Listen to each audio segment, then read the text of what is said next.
Okay, this is another in the series of the sermons of the Native American Church of the Ghost Dancers, www.ghostanswers.org. Chimi, apithlichi, mikma nanishtantle, micha ishtaholitopa, aenakat, abiliahuke, yokme monthly. Okay, today we're going to talk a little bit about Native American economics and the body politic. First, I think in order to understand Native American economics, you have to understand the Western European economics and how they've sort of been orchestrated and how they tend to affect the world at large. So there's basically two core economic theories in the world that pretty much pervasively have taken over and affected the rest of the world. The one, that of Western Europe and the United States, which is principally from Adam Smith and the laissez-faire invisible hand, so-called invisible hand theory, on the one hand. The other being that of Karl Marx and dialectic materialism on the other, which tends to be in Eastern Europe and Asia. Both, from my perspective, are inherently flawed and problematic. Both stem from a male-dominated hierarchical structure. They are very hierarchically structured. They are very combative and confrontive and repressive. The fallacy of both of these economic theories is that they equate their type of economic structuralism with the free marketplace. Actually, nothing, from my perspective, could be further from the truth. They're actually very repressive of the free marketplace. In the case of Adam Smith and the so-called equation of Adam Smith's laissez-faire invisible hand theory, like there's some visible hand that the marketplace will just sort of take care of itself automatically. In reality, corporate capitalism has as its goal the concentration of wealth into the hands of a privileged few.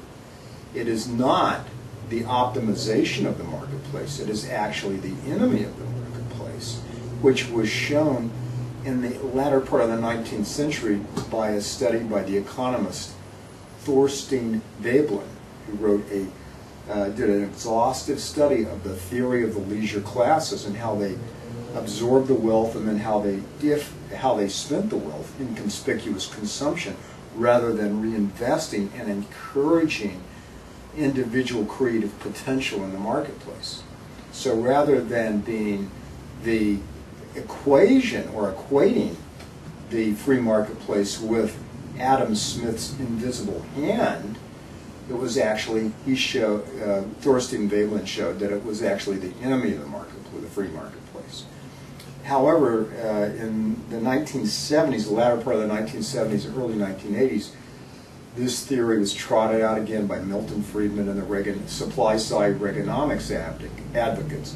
And they took essentially all the progressive income tax off and laws off the books, as well as financial services restrictions were completely taken off the books, and it allowed these Wall Street and international and big banking concerns to just run wild, and it's kind of placed us in the financial spiral that we have today in the last 40 years because there's been a huge migration of wealth and consolidation of wealth into the hands of the privileged few. And I think before these restrictions were taken off, the difference in the CEO, the average CEO's wage to the average worker's wage was like something like 1 in 82.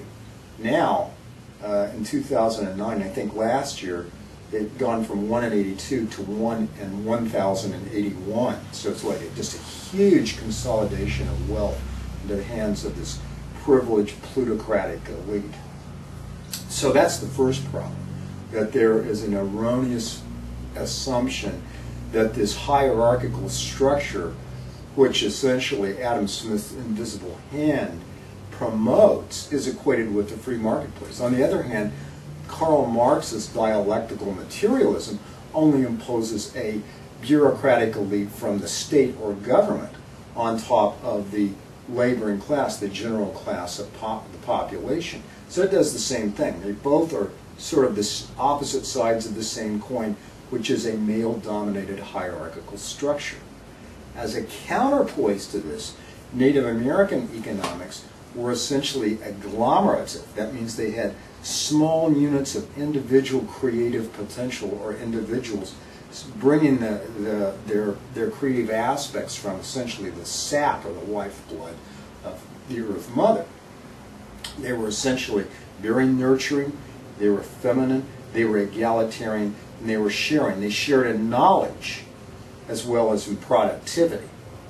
And as a counterpoise, the corporate capitalist structure tends to sequester knowledge, to secrete knowledge, to keep it as proprietary, to act as if it's classified information, and therefore there's not a general dispensation of knowledge that would allow for an evolution throughout the society and throughout the economy.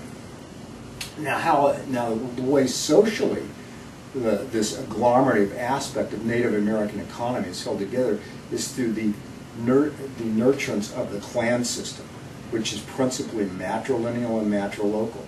It stems from a feminine base, which is much more nurturing, and therefore it can tie this whole agglomeration together. Rather than being hierarchical and repressive and combative, it has a nurturing factor from the clan system. Okay, that's the first point. Now, the second point I want to make is that the political system, or the political body in the United States government, the way things are done politically, is not as a democratic society as it's normally been conceived. Quite the contrary. It's not, the way that democratic society is normally defined is one man, one vote, providing this unity of society. It's not, it's quite the contrary. It's not that way at all. That's really more of a smoke and mirrors illusion. In reality, the way that the day-to-day